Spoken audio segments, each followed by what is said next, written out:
여러분 반갑습니다.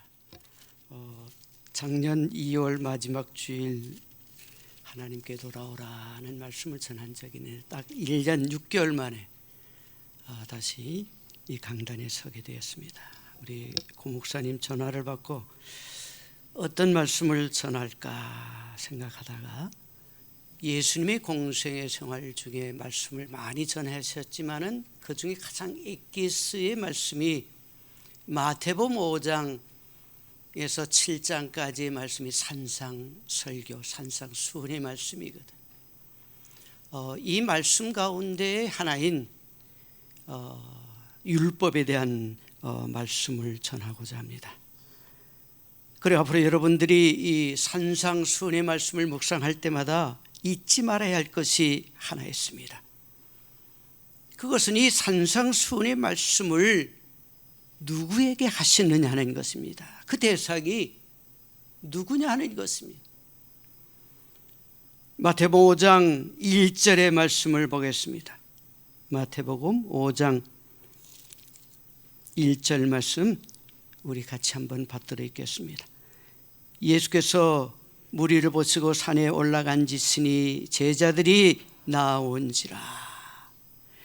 이 산상수훈의 말씀을 시작하면서 예수님은 이 메시지 성경을 보면 이렇게 번역해 놓았습니다. 예수께서 자신의 사역으로 인해 큰 무리가 몰려드는 것을 보시고 산에 올라가셨다. 그분께 인생을 건 사람들도 함께 올라갔다. 조용한 곳에 이르자 예수께서 자리에 앉으셔서 산행에 함께한 사람들을 가르치셨다. 여기 보면은 어떤 사람에게 이 말씀을 주셨느냐? 주님께 인생을 건 사람들에게 라고 말하고 있습니다. 산행을 함께한 사람들. 그리고 넘어가서 13절 14절의 말씀을 보면은 너희는 세상의 소금이니 14절에 보면 너희는 세상의 빛이라. 여기 너희가 누굴까 하는 것입니다. 그들이 누구냐 하면은 예수님의 제자들이니 무리가 아니라는 것입니다. 그의 제자들에게 주어졌다는 사실입니다. 산상수훈의 말씀은 누구를 위한 가르침이라고요? 무리가 아닙니다. 제자를 향한 가르침입니다. 그러나 여기에서 제자들을 굳이 베드로 형제나 야고보 형제를 가리키는 말로 생각할 필요는 없습니다. 이에 해당하는 헬러 마데테스라고는 단어는 사실 배우는 사람이다. 배우는 사람이라는 뜻입니다.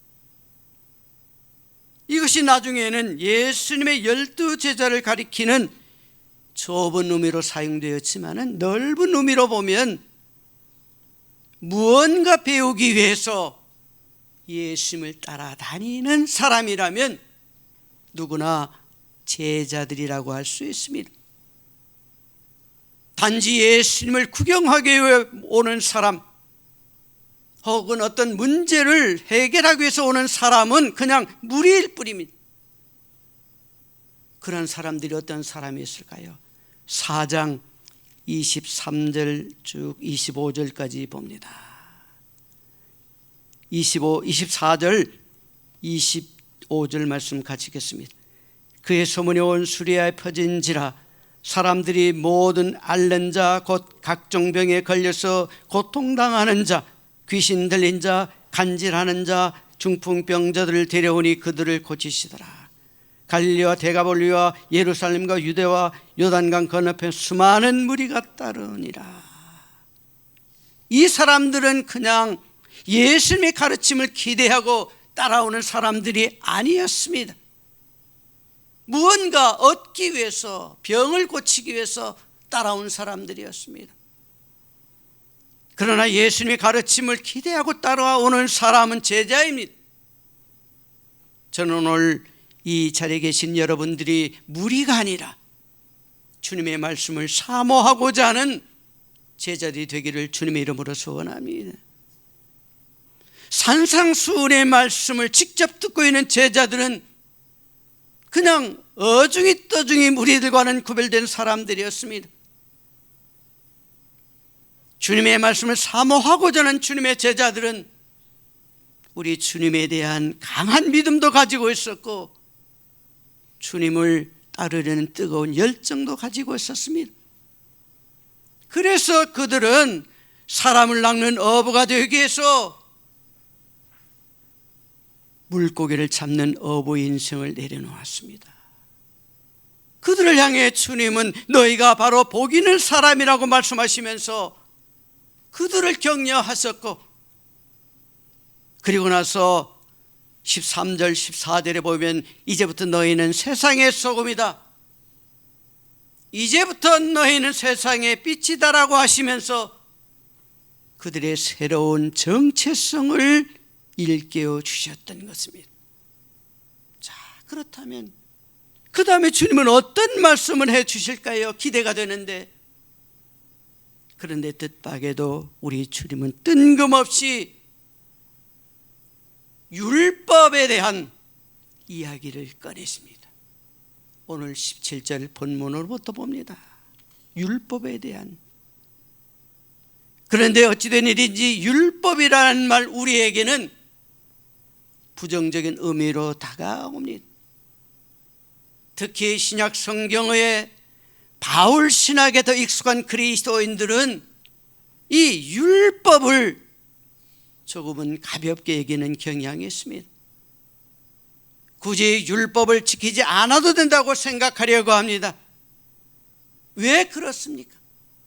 왜냐하면 우리는 율법을 지키는 행위로 구원받는 것이 아니라 예수 그리스도를 믿는 믿음으로 구원받기 때문입니다.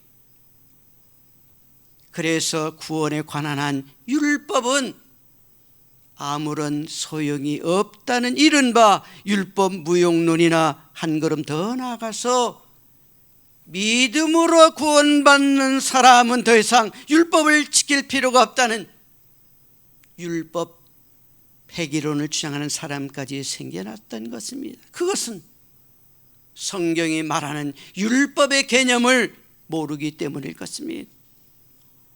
우선 성경이 말하는 율법이 구체적으로 무엇을 의미하는지 그 개념을 정리해 보고자 합니다. 오늘 본문에서 우리 주님은 17절 말씀을 자세히 보십시오. 율법과 선지자를 구분하여 말씀하십니다. 17절 말씀을 같이 읽겠습니다. 내가 율법이나 선지자를 폐하려 온 줄로 생각하지 말라. 폐하려 온 것이 아니요 완전하게 하려 함이라. 이때의 율법은 구약 성경의 토라를 가리킵니다. 창세기, 출애굽기, 레위기, 민수기, 신명기 이 5권을 묶어서 토라라고 합니다. 우리가 모세오경이라고 말하는 책들입니다. 그런데 이 토라의 본래 뜻은 가르침입니다. 가르치다. 하나님의 백성답게 사는 길을 가르치는 말씀이 바로 토라요 율법입니다. 그에 비해서 선지자는 하나님의 문자적으로 보면 하나님의 말씀을 받아 그 뜻을 백성에게 전하는 사람이지만은 여기 본문에서는 구약 성경의 예언서를 가리키는 용어로 봅니다. 여호수아부터 열왕기 하권까지 신명기 역사서를 우리는 신학적으로 전기 예언사라고 부릅니다. 그리고 예언자 이름으로 되어 있는 책들을 후기 예언사라고 부르는데 여기에는 이사야, 예레미야, 예스겔의 3대 예언서 나머지 12소 예언서가 포함되어 있습니다. 그러나 예수님 당시에는 욥, 잠언, 전도서 같은 성문서가 아직 정경으로 확정되지 않았습니다. 그러니까 율법과 선지자는 사실상 구약 성경 전체를 가리킨다고 말할 수 있습니다. 따라서 율법이란 조금 좁은 의미로 생각하면 하나님이 이스라엘 백성들의 부르짖음을 들으시고 그들을 출애굽시켜 주셨습니다. 출애굽기에 보면 모세를 통해서 시내산에서 하나님께서 이스라엘 백성들과 피의 언약을 맺으시면서 주신 계명이 있습니다. 구약에는 모두 613개의 계명이 있는데 대부분 토라에 기록되어 있습니다. 그것이 좁은 의미의 율법입니다. 반면에 넓은 의미로 생각하면 율법이란 하나님이 가르쳐 주신 모든 말씀을 의미합니다. 오늘 본문에 언급된 율법과 선지자에 포함된 모든 책에 기록된 모든 말씀이 바로 하나님의 가르침이요 율법인 셈입니다. 그러면 하나님과의 피의 언약을 맺은 이스라엘 민족에 있어서 이 율법은 어떤 의미를 갖고 있었을까요? 이스라엘 민족이 율법을 얼마나 중요하게 생각했고 그 율법을 지키기 위해 얼마나 철저하게 노력했을까요? 이스라엘 민족은 왜 율법을 지키기 위해 그들의 목숨까지 걸었을까요? 그만큼 율법이 중요하고 가치가 있었던 것입니다. 그러면 율법이 얼마나 중요하고 가치가 있는지 성경은 우리들에게 어떻게 말씀하고 있을까요? 중요한 부분이 있습니다. 시편 19편 말씀을 찾아보겠습니다. 시편 19편 1절에서 9절 말씀을 보겠습니다. 815페이지입니다. 구약성경.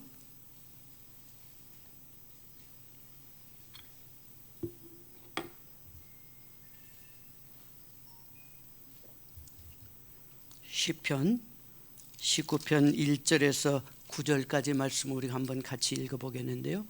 6절까지와 7절에서 11절까지 내용은 좀 다른 것입니다.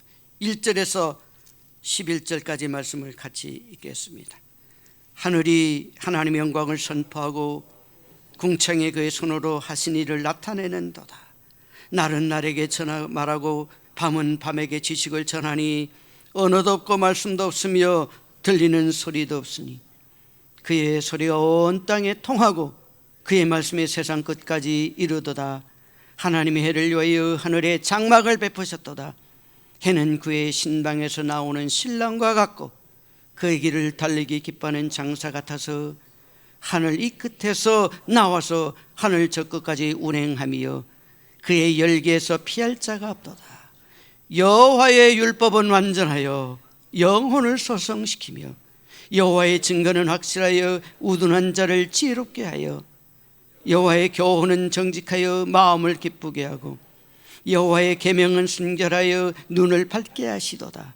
여호와를 경외하는 모든 도는 정결하여 영원까지 이르고 여호와의 법도 진실하여 다 의로우니 금 곧 많은 순금보다 더 사모할 것이며 꿀과 성의꿀보다 더 달도다. 또 주의 종이 이것으로 경고를 받고 이것을 지킴으로 상이 크니이다. 아멘. 1절에서 6절까지 말씀은 하나님의 창조의 위대함을 노래한 시입니다. 얼마나 아름답습니까? 곧바로 이어서 시편 기자는 7절에서 11절까지를 보면 율법은 주의 교훈과 말씀, 곧 율법이 얼마나 좋은 것이며 율법을 통해서 나타나는 하나님의 사랑이 얼마나 위대한지를 노래하고 있습니다. 그렇습니다. 하나님께서 천지를 창조하심으로 이 세상이 존재하게 되었음을 믿는다면 하나님이 창조하심을 여러분 믿습니까? 믿는다면 율법은 이 세상에 사는 모든 사람들이 생기롭고 지혜롭게 되고 눈이 밝아지고 영원토록 흔들리지 않고 한결같이 바르게 살도록 인도해 준다는 것입니다. 그래서 율법은 순금보다 더 탐스럽고 송이꿀보다도 더 달콤하며 주의 종이 그 교훈으로 경고를 받고 그것을 지키면 푸짐한 상을 받으려는 것입니다. 그렇습니다. 율법은 그 자체만으로 천지 창조의 질서를 유지하고 인간이 나아갈 길을 제시해 주는 지혜였습니다. 그러니까 하나님이 천지 만물을 창조하셔서 존재하게 하셨다면 율법은 바로 그 천지 안에 사는 인간이 하나님께로 나아가는 길이었습니다. 그러니까 율법은 인간을 구원으로 인도해 주는 길이요, 따라서 인간이 마땅히 지켜야 할 길이었습니다. 그래서 시편 기자는 하나님이 천지를 창조하신 것처럼 인간을 위해 율법을 주셨다고 노래하고 있는 것입니다. 자, 그렇게 본다면 율법 자체가 잘못되었거나 틀린 것은 절대로 아닙니다. 율법에는 오류가 없습니다. 율법은 하나님의 가르침이요, 하나님의 계명이요, 하나님의 말씀입니다. 하나님의 백성이라면 누구든지 하나님이 가르쳐준 율법과 계명에 따라서 살아가야 하는 것입니다. 그 하나님의 말씀에 따라 살아가야 합니다. 그것이 지극히 마땅한 일입니다. 그런데 참으로 이상하게도 예수님 당시에 율법 전문가들은 우리 주님을 율법 파괴자로 몰아세웠던 것입니다. 왜 그렇게 생각했을까요? 예수님이 등장해서 하나님 나라의 복음을 전하는 것을 그들은 주의 깊게 지켜보았습니다. 그리고 점점 의구심을 갖기 시작했습니다. 예수님이 가르치시는 말씀, 예수님이 전하는 말씀, 예수님의 행동, 예수님이 여러 가지 상황을 종합해 볼 때 그는 틀림없이 율법을 무시하는 인간이어서 하나님의 율법을 아주 가볍게 여기든지 혹은 이제는 율법을 폐지해도 된다는 선동을 하고 다닌다고 결론을 내렸던 것입니다. 자기들은 안식일에 하지 못할 것을 수십 수백 가지를 정하여 지키느라고 땀을 뻘뻘 흘리는데 철저히 지키라고 하는데 예수님은 공공연히 안식일에 병자들을 고치십니다. 그리고 왜 안식일을 범하느냐고 질문하면 예수님은 조금도 주저앉지 않고 안식일의 주인은 나다 라고 말씀하셨습니다. 매세가 이와 같은 시기고 보니 틀림없이 문제가 있다고 본 것입니다. 사회가 지탄하고 정죄하는 세리나 창녀, 그 밖에 여러 죄인들을 예수님 오히려 자기 곁에 끌어모시고 그들을 보호하시는 것 같은 언사를 서슴지 않으셨고, 심지어 어떤 때는 그들의 악을 정당화시키는 것 같은 말씀을 한다고 보았습니다. 그러므로 예수님에 대한 그들의 오해는 점점 더 깊어질 수밖에 없었고, 복음서에 보면 20회 이상이나 예수님에 대한 음해, 비판, 공격으로 비화되었던 것입니다. 율법 전문가들은 자기들이 생각하는 기준에 따르지 않은 예수님과 그의 제자들을 율법 파괴자로 낙인 찍었던 것입니다. 바로 그와 같은 상황을 경험한 예수님은 제자들이 세상에 나갈 때 이 율법의 문제를 통하여 어려움을 당하지 않기 위하여 율법의 문제를 끄집어내셨던 것입니다. 그래서 오늘 본문에 보면 이 율법의 문제에 대한 두 가지를 말씀하십니다. 첫째는 17절입니다. 이 17절의 말씀은 율법의 완전성에 대해 말씀하십니다. 17절 하반절에 보면 완전하게 하려고 하는 이 말의 헬라 원문은 그 의미를 살펴보면 완성하다라는 의미와 함께 가득 채우다는 의미를 갖게 됩니다. 그래서 율법을 완전하게 하려 오셨다는 이 말씀은 율법을 가득 채우려 오셨다는 말씀으로 이해할 수 있습니다.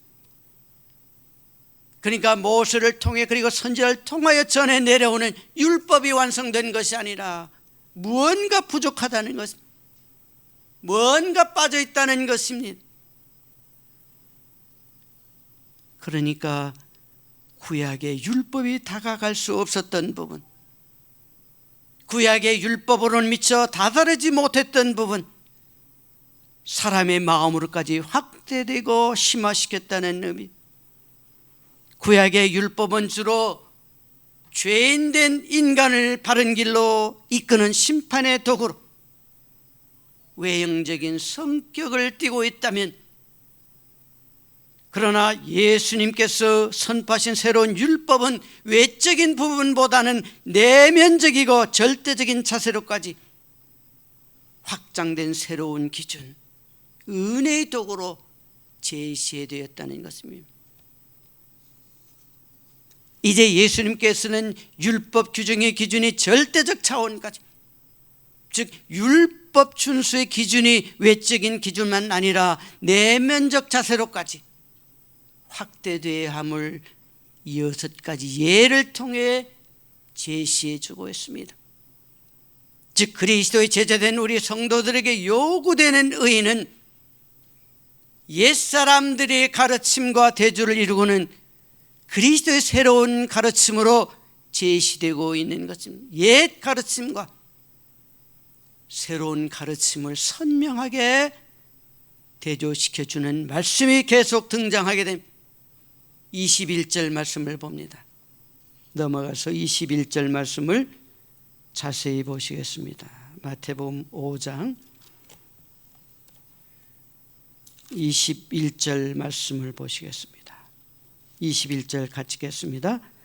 옛사람에게 말한 바 살인하지 말라, 누구든지 살인하면 심판을 받게 되리라 하였다는 것을 너희가 들었으나, 21절의 하반절에 보면 너희가 들었으나, 또 27절에도 봅니다.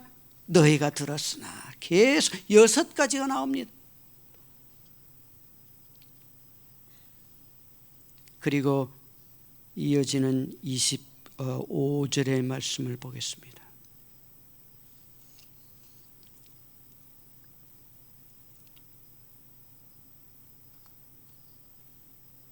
다음 절에 나온 22절입니다. 나는 너에게 이르노니.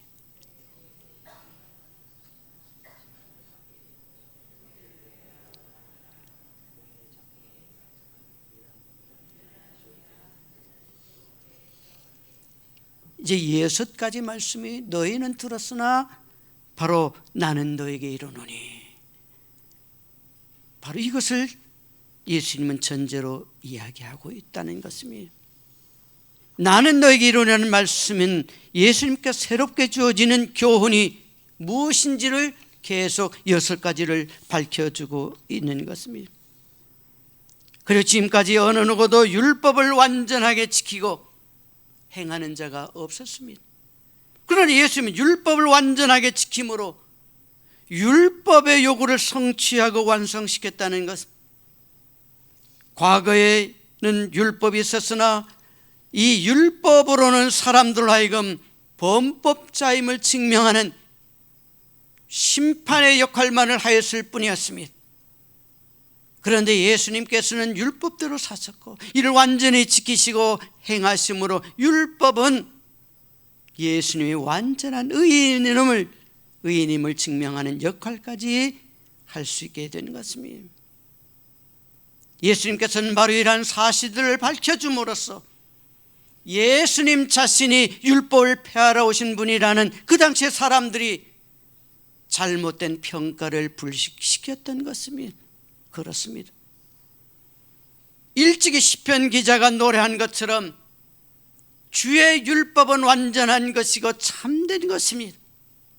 정직하고 순수하며 티 없이 맑고 바른 것입니다.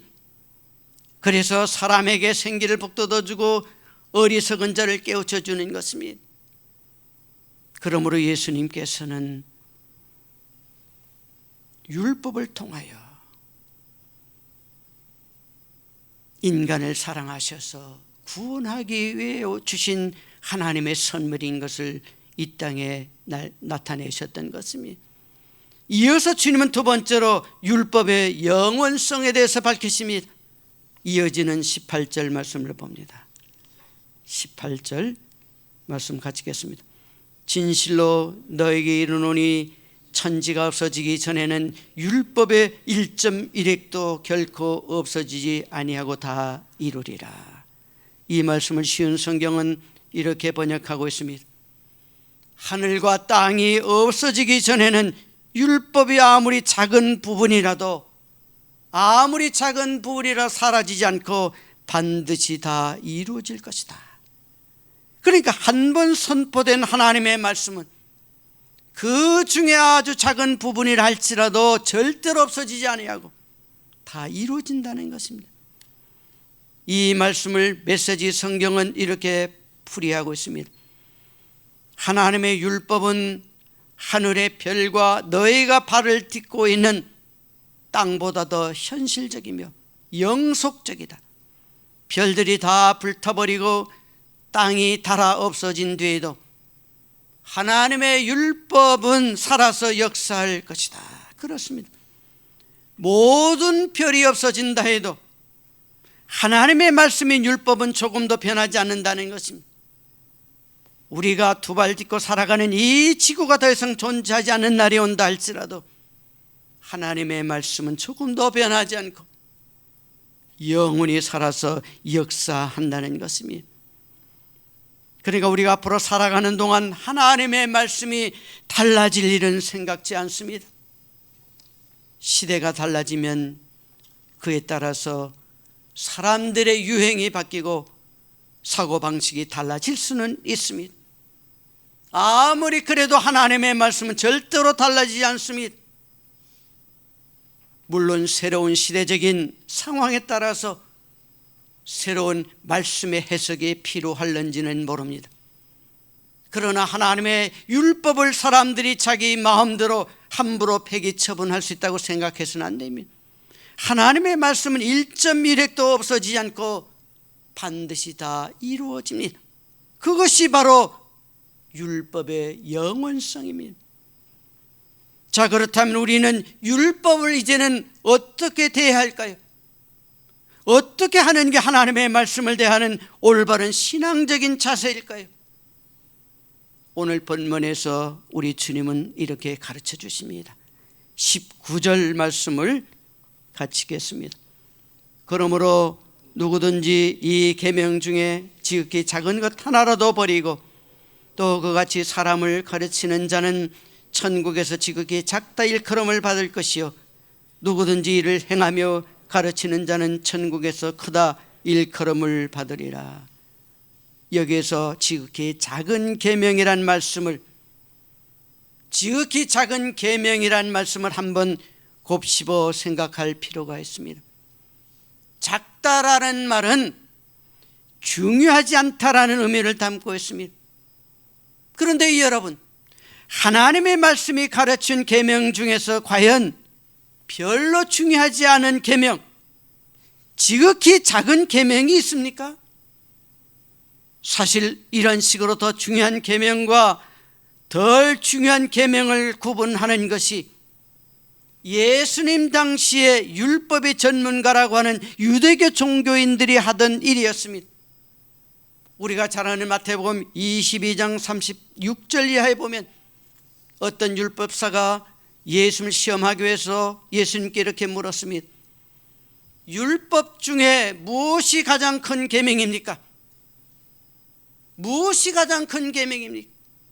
이것은 율법에 큰 계명이 있고 상대적으로 작은 계명이 있다는 것을 전제로 한 질문입니다. 당시에는 이러한 문제를 놓고 율법 전문가들 사이에 아주 치열한 논쟁이 벌어지곤 했습니다.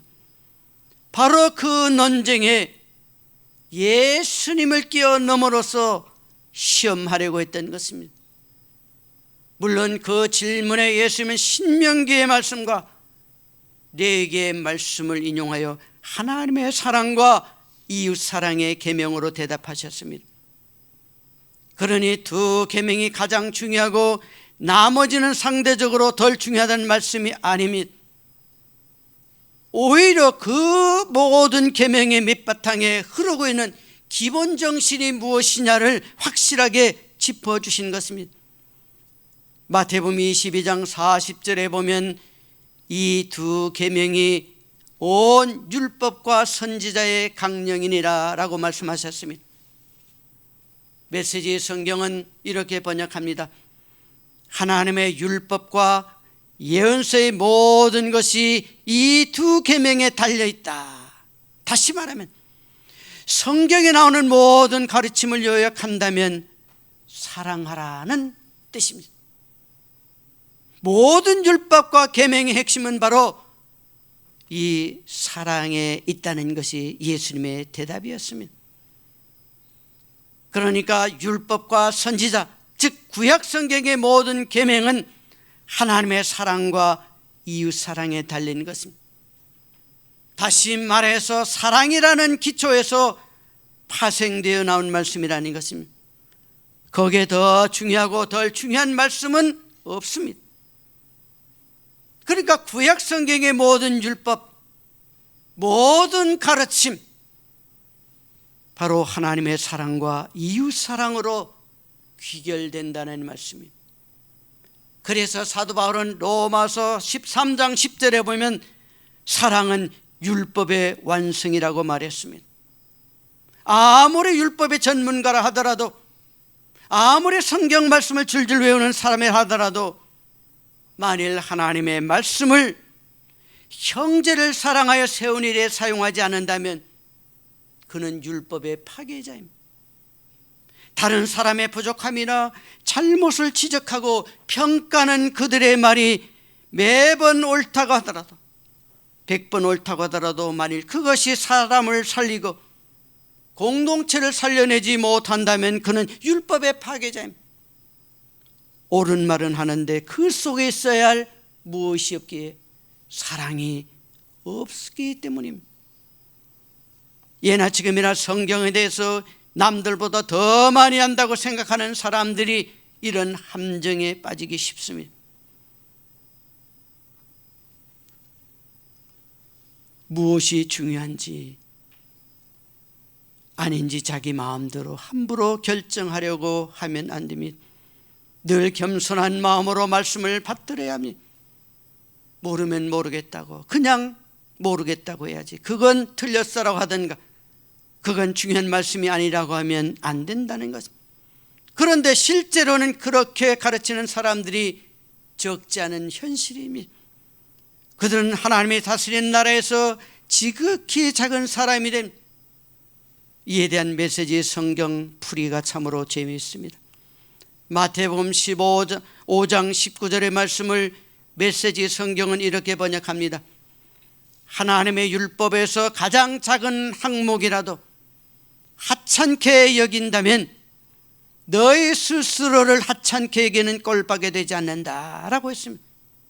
정말로 그렇습니다. 성경에 기록된 하나님의 말씀에 그 말씀 중에 하찮은 것이 있습니까? 하나도 없습니다. 그 말씀을 하찮게 여기는 바로 그 사람이 하찮게 되는 존재가 될 뿐입니다. 그렇다면 우리는 어떻게 해야 합니까? 어떻게 하나님의 말씀을 대해야 할까요? 19절 하반절의 메시지 성경은 이렇게 말합니다. 그 율법을 진지하게 대하고 다른 사람에게 그 길을 보여주면 너희는 천국에서 영광을 얻을 것이다.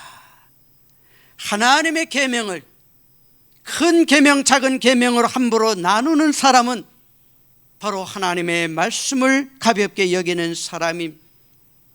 어떤 말씀이든지 진지하고 심각하게 받아들이고 그 말씀을 자기 스스로 먼저 지키면서 다른 사람에게도 그 길을 보여주는 그런 사람을 하나님은 크다고 인정해 주시는 것입니다.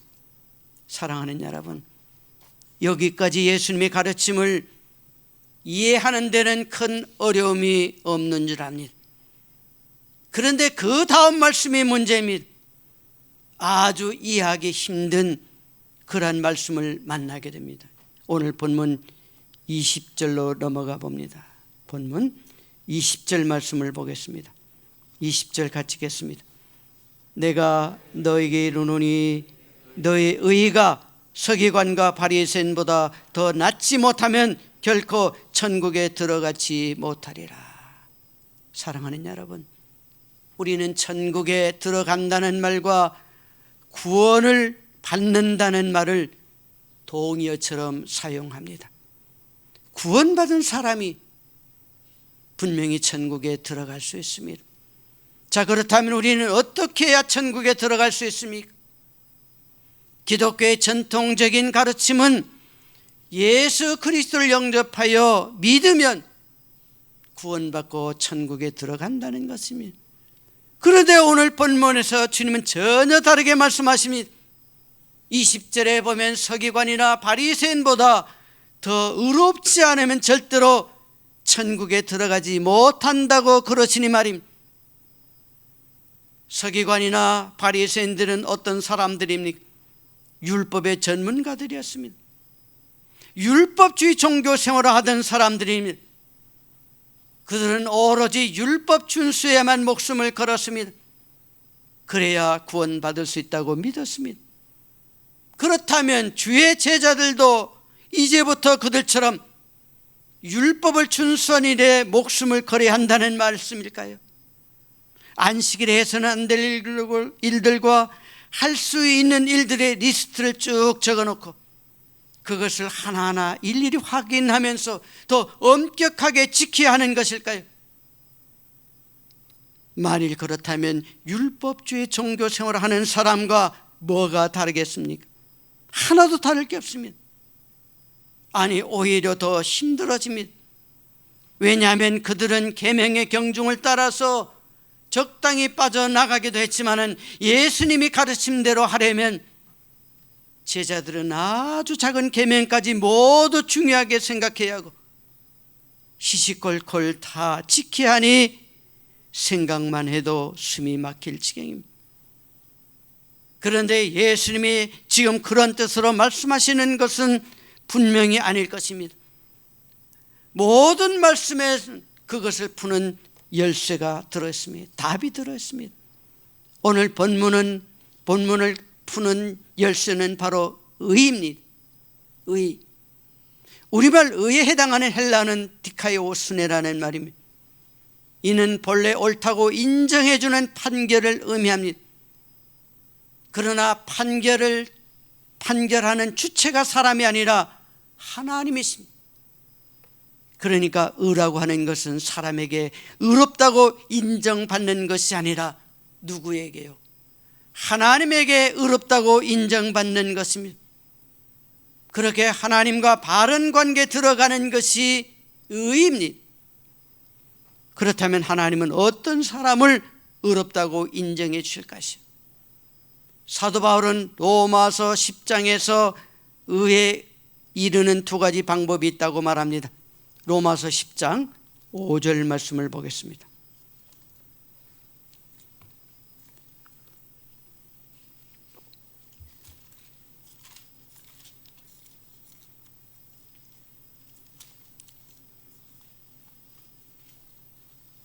로마서 10장 5절입니다.